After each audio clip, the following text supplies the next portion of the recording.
All right, we got another special guest on the pod today. His name is Lance Fensterman, and he's the CEO of Fanatics Events. And I know his team is busy right now as they prepare for the second Fanatics Fest in New York City, which is taking place June 20th to the 22nd. So I'm excited today to talk to Lance about the upcoming event for sports fans and sports card collectors alike. So without further ado, Lance, welcome to the pod. Thanks, Clark. Thanks for having me. We are, as of today, 47 days away from the opening of Wow. Fanatics Fest NYC. Not that I'm counting like a doomsday clock that's ticking down with like the sword of Damocles hanging over me, Well, but more fun than that. right. Well, it's a big event, and I know a lot of people are looking forward to it, including myself. I was actually at the inaugural event last year, and I got to tell you, we had an amazing time. Like, we didn't know what to expect because it was the first one, but when all was said and done, we had an amazing time. So, kudos to your team for pulling off a great event last summer. Before we talk about the event this year, I'm wondering to start, for the benefit of our newer listeners and even newer collectors, how would you describe what Fanatics Fest is? Yeah. So first of all, I didn't really know what to expect last year either. So we had a vision, but you never know in a live Sure. environment what's actually going to happen. And the vision was really to take this intersection of sports, collecting, culture, and entertainment and bring it together into a big, immersive, exciting platform. Hmm. And, if we thought about it from kind of different tribes, it's like we wanted collectors to come and have a great card show. So there was whatever, 250 dealers or something, right? Yeah. Like there's a great card show for them. But if you really wanted, if you were a hardcore sports fan, we wanted you to come and be able to like get photos and autos from athletes. Hmm. If you loved like immersive entertainment, we wanted to have panels where you had athletes talking, right? If you collected, we wanted to have merch drops and exclusives. And then we wanted each of those sort of different tribes to cross pollinate, right? So Hmm. if you loved, seeing athletes on stage talking about their side hustles and culture, and didn't really know a lot about collecting, we wanted you to wander over and discover, what it was to collect cards and memorabilia, Right. and vice versa. And so we wanted to create. That's what's really exciting about live events is when you can bring all these different groups together and provide them something that they like. They start to discover other things they love and Sure. and have these meaningful kind of moments. And that's what's really fun about building big shows like this. Yeah, no, for sure. And that's how I found it too. I'm a sports fan and a sports card collector. So, I mean, best of both worlds for me. But I've heard other people, just like you were saying, that they don't consider themselves collectors, but then they ventured onto that side after Yeah, seeing their favorite wrestler or favorite athlete. And it's kind of cool just to see them learn more about the hobby itself. So that was an totally. amazing And experience. statistically speaking, last year, about 35 to 40%, somewhere in there, of the attendees, 35% were hardcore collectors, right? Okay. And then another like 30%, 40% were casual collectors. And Mm, the rest didn't know anything about collecting or the hobby. They're like, right. that's a great mix, right? So cater to the hardcore. You know, you're going to sell some cards and buy some cards. Awesome. You Yeah. know, convert some lapsed collectors that are kind of casual about it, sell some dollar cards and introduce somebody to the hobby. Like Yeah. that's a great environment. And it's a great environment, but also it differentiates itself from the great card shows that are out there. We weren't trying to be the West Coast card show or the Dallas card show. We weren't trying to be that or the Right. national. We were trying to be something different. And I think that mix of different types of collectors does a good job of articulating what we were going for. Yeah, no, for sure. I love that. I love hearing that. Because we're primarily a sports card podcast. I wanted to focus more on the sports card side of things, but I'm curious about your experience having run big events already, like the New York Comic Con and other Comic Con type events. We know the Comic Con fans are pretty hardcore and really into, like, they're really even into the culture of collecting, whether it's comic books or other merch. My question is, do you feel that sports fans and sports card collectors can get to that, like, almost level of obsession that our Comic Con counterparts Yeah. can get, are I at right love it. now? It's such a great question. And I was just in Atlanta at the Tops Industry Conference for a few days, Right? Sunday, Monday, Tuesday. And I was like, I was drawing the parallels, right? Because there's the fans, and I'll talk about that, but there's also the dealers, like Mm, comic dealers and card dealers, card shop owners. There's a very similar vibe there, right? Like they have chosen to go into a space that they are really passionate about, and they are very passionate about it. yes. And that means like change isn't something always like is embraced Sure. immediately, right? There's a Sure. lot of like questions and skepticism. And I Hmm. watched that play out at the Tops Industry Conference, right? Why are you doing that? What do you mean by that? Where's this going, right? And the comic dealers that I dealt with and the vintage toy guys I dealt with, so similar, right? Right. But passionate and know their space. And yes, the fans reflect that same vibe, right? Like those comic fans, they want what they want. They want it to be predictable. They want it to cater to the things they're passionate about. Hmm. And they'll accept change and new. You just got to present it in the right way and make sure that it's fun, accessible, digestible. So yeah, part of the reason when Michael Rubin called me, I was intrigued by building this company was Hmm. because I saw some interesting parallels to my prior life and those communities I served for so long, but were different but similar, and that's like a good mix, I think, for me. Yeah, different but similar. Great way to put it. And I think Fanatics Fest last year was a great first step in kind of bridging some of those similarities and just introducing even to a lot of new fans what collecting is and vice versa. Thank you. Really getting to that sports experience. So I know after the event last year, there was a survey sent out to everyone who attended to just solicit feedback. I'm wondering, can you tell us what most people seem to really like about Fanatics Fest last year based on those surveys? And on the flip side, what were some of the things you've heard people wanted to see like improvement on or something new this year? Yeah, totally. So what people liked, there's a few things, but loved the panels that we created. Those Yes. moments. Well, there was podcasts on the show floor, and First Take was there, and a whole bunch of different folks. And then Yeah. we had this big theater where we really produced things. And I think that's not common in the world of sport, like, but super common, from the world that I come from. And so getting to mash up, genres and athletes with entertainers and musicians with athletes. And instead of just talking about the game winning hit or the game winning drive, talk about culture, talk about entertainment, talk about entrepreneurialism and sport. That I was really proud of, and people really responded to it. I was proud of it because, like, that was original. Like, that just hasn't been done. And it clicked with people. And that was Right. really cool. So people did, in fact, like that. They loved the accessibility of the different athletes and influencers and celebrities. Like we really had people kind of moving all over the show in lots of different ways. So you could just be walking down the aisle and be like, "Oh, Right. that was wrong." You know what I mean? Like Yeah. those things happen, Yeah. and it's not like you got to meet them and hang out and have lunch, but just the sort of brush of the shoulder as somebody rushes past. Those are Yeah. fun, spontaneous moments that make you feel like I'm not sure what's going to happen here. That was really cool. One thing people did not like, and it was entirely our fault, the photo and autographing area was just really, really disorganized. It was way too small. It just logistics were the root of the problem, but then it just like we also had challenges moving talent around as much as people loved that access and accessibility. Yeah. It was challenging to keep folks on a schedule, so like there were some things that we did that just didn't work. We didn't handle them. So like not to like back pat, but so this year we're quadrupling the size of the photo and autographing area. Okay. Like it has its own hall downstairs. It's going to be massive. We've quadrupled the number of police, security, uh, talent escorts just to help people move around.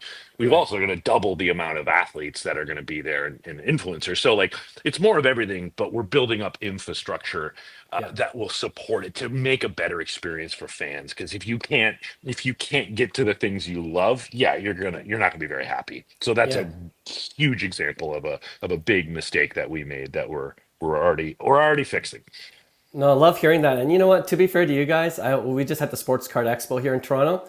The autograph area is always crazy. It's and, crazy. and and kind of to your point, it's so easy to get off schedule because one little thing happens, everything's pushed back, and then and then yeah, it becomes a little bit of a mess. We had a good example though, like, we do a lot of work with Make-A-Wish. And Mm. so like what are you gonna do? You're gonna call, Tom Brady and be cut that Make-A-Wish Right, short? right. Like you gotta get to autograph. It's like, no, that's not Yeah. happening. So everything is important. And Yes. so to us, it's about, can we build more realistic schedules? Can we be more efficient about getting people moved around without losing that access I mentioned? Because you know Yeah. what? It's a lot more efficient to take people down back hallways and through private elevators, but we're pretty like deliberate about not wanting to do that because we think the ability to look 2 aisles over and see somebody is part of the Mm. fun of the show. So Yeah. we've now got to just make sure that we build plans that accommodate for that better.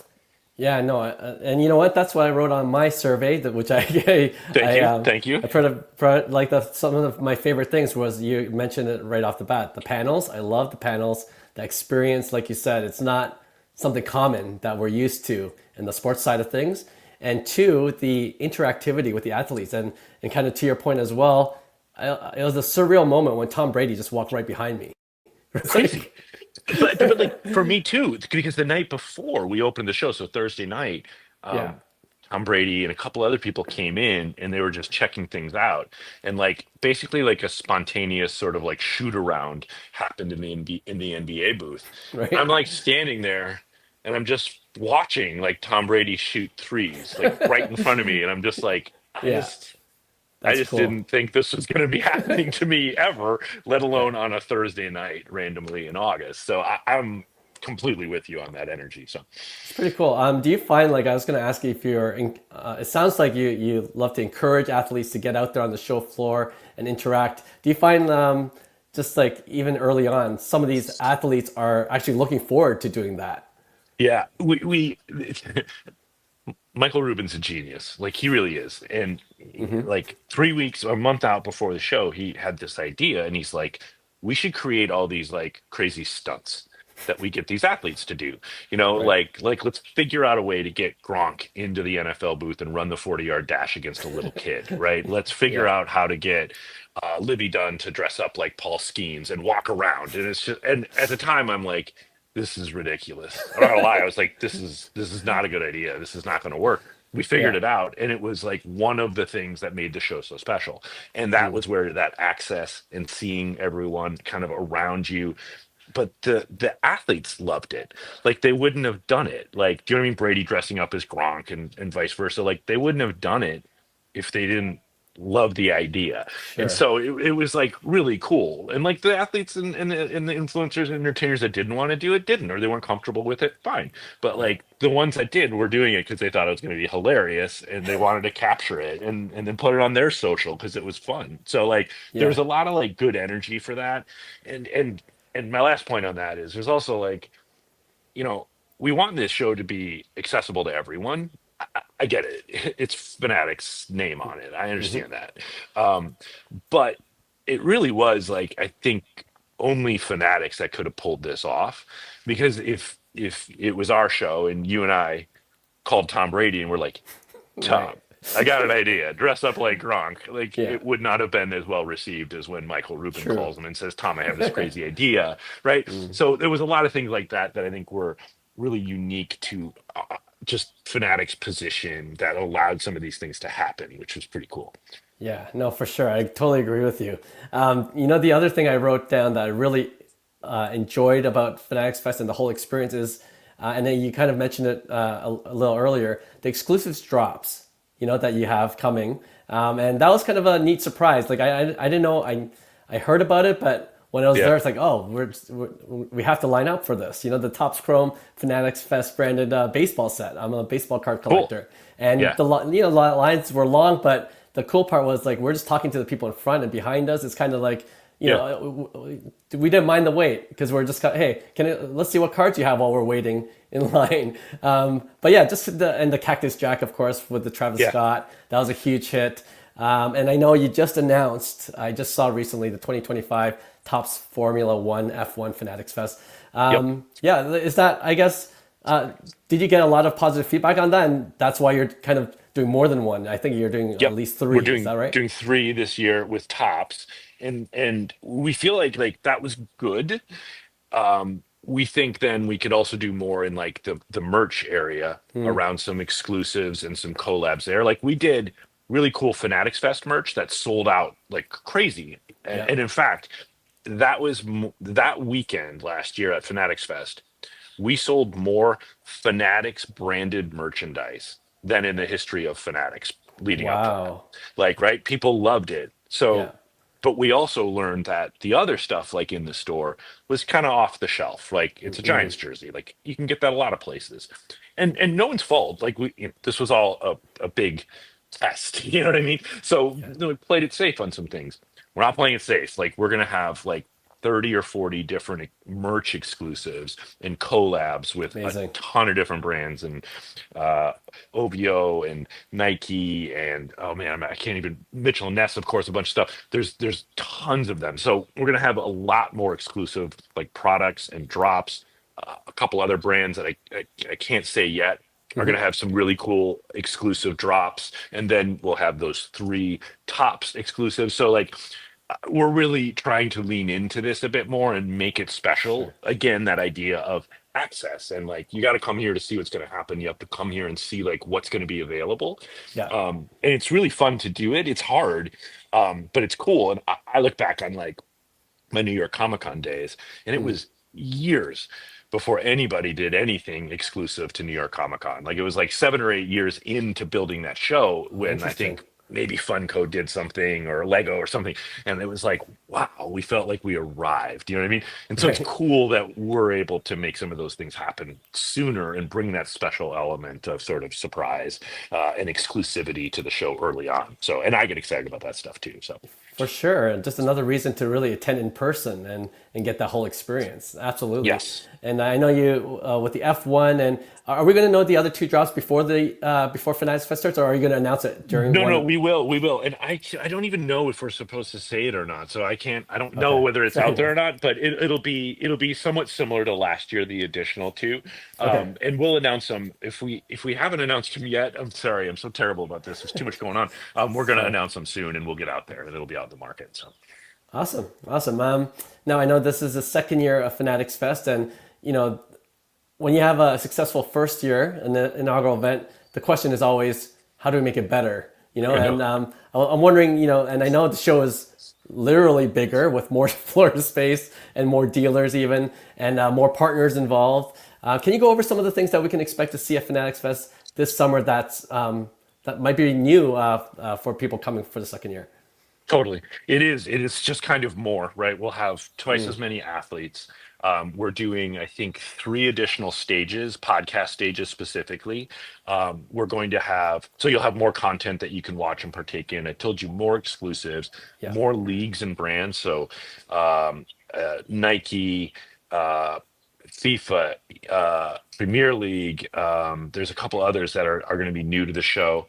The show floor will be bigger. We'll have that larger autographing space, more exclusive. As I said that.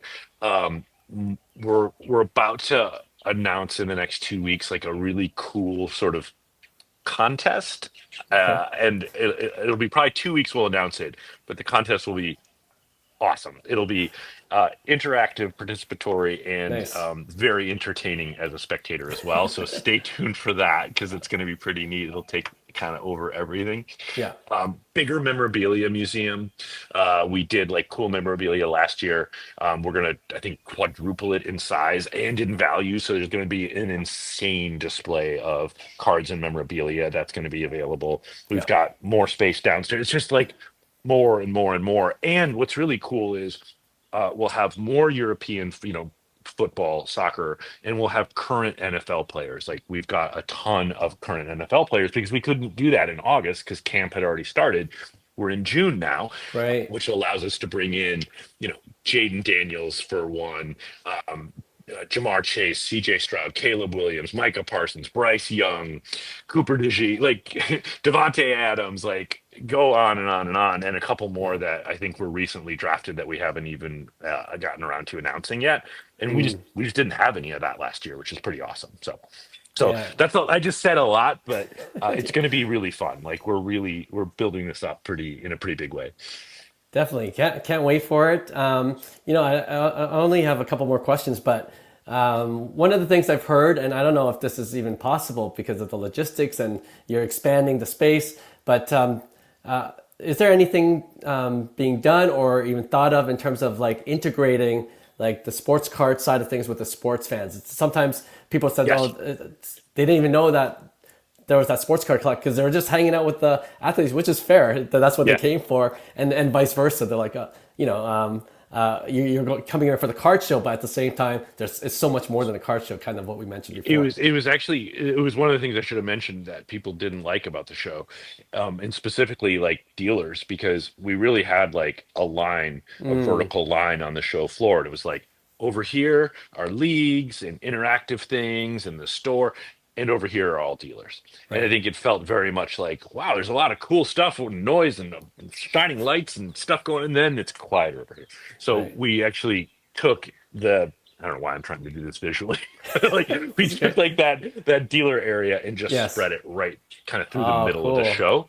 Yeah. So now like all the way throughout the show, still concentrated on one side for logistical reasons that are Sure. not interesting to anyone listening, but is my life. A little concentrated over here, but mostly it's spread all the way throughout the show. So like through the whole kind of right down the middle of the show floor will be dealers all the way throughout and hobby brands. And we built a breaking stage, a live breaking stage that kind of anchors like right in the middle of the entire show floor.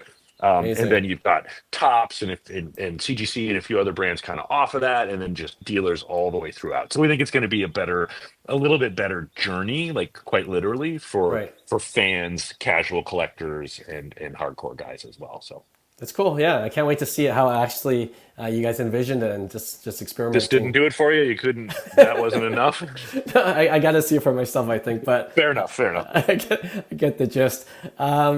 I would be I would be remiss if I didn't mention the WWE fans. Like they kind of stole the show. I feel like last year, and it was amazing. And I'm not a big wrestling guy, but I think that Fest event really kicked off my curiosity for WWE, and I'm deep in it all of a sudden. Like I can't Yeah, believe how deep I'm into it. Do you want to speak dude. about like the WWE fans and how they I'm the contribute to same way. the yeah. They're like the most passionate fans. So we had like a collection of wrestlers. I think it was Sunday, or was it Sunday? And so we just had it felt like Sunday. I'm pretty sure it was Sunday. Was WWE Day because we just had all of the superstars there on that day, and so you had Right. all of the fans were buying tickets, and so like we have a relationship with the WWE, and we run there. We've built an event for them that sits next to WrestleMania. We ran it for the first time last year, and we just ran it last weekend actually in Vegas. And I'm just reminded at what a passionate fan base that is, really passionate. And I used to do the big Star Wars events for Lucasfilm and then Disney, Right. and that those are the most passionate fans I ever dealt with were Star Wars fans.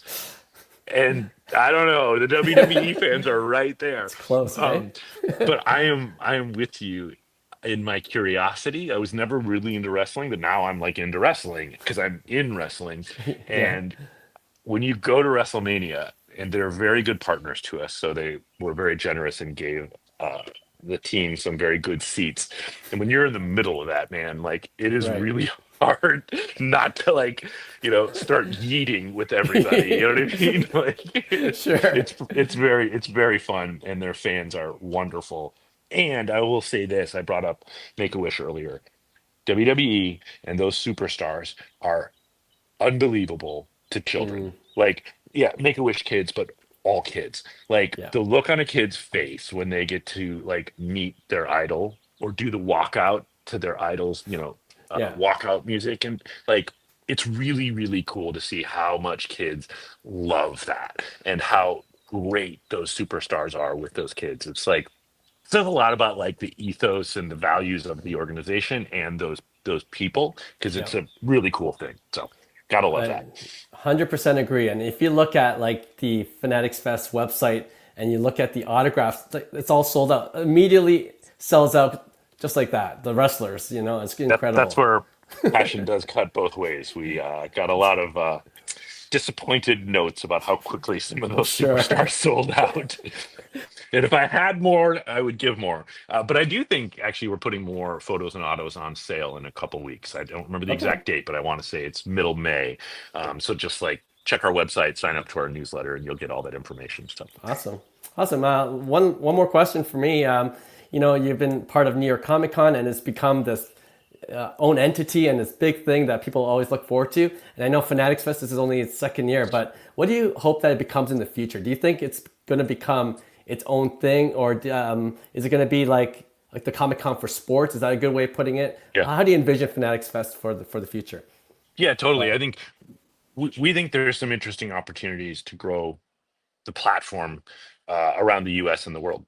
And we hope it'll become like a gathering spot for athletes and brands and leagues and fans and collectors to celebrate their fandom, right? No matter what their relationship is to Fanatics, that they see this as a platform that is exciting and relevant and original. And that's our mission, right? Our mission is to serve. And if we can serve all those communities and delight them, we'll be very happy with our results. So That's amazing. I'm so looking forward to coming in a month. Like you said, 47 days as of this 47 recording. days, you got it, Clark. It's great to meet you, man. Thanks for having me on.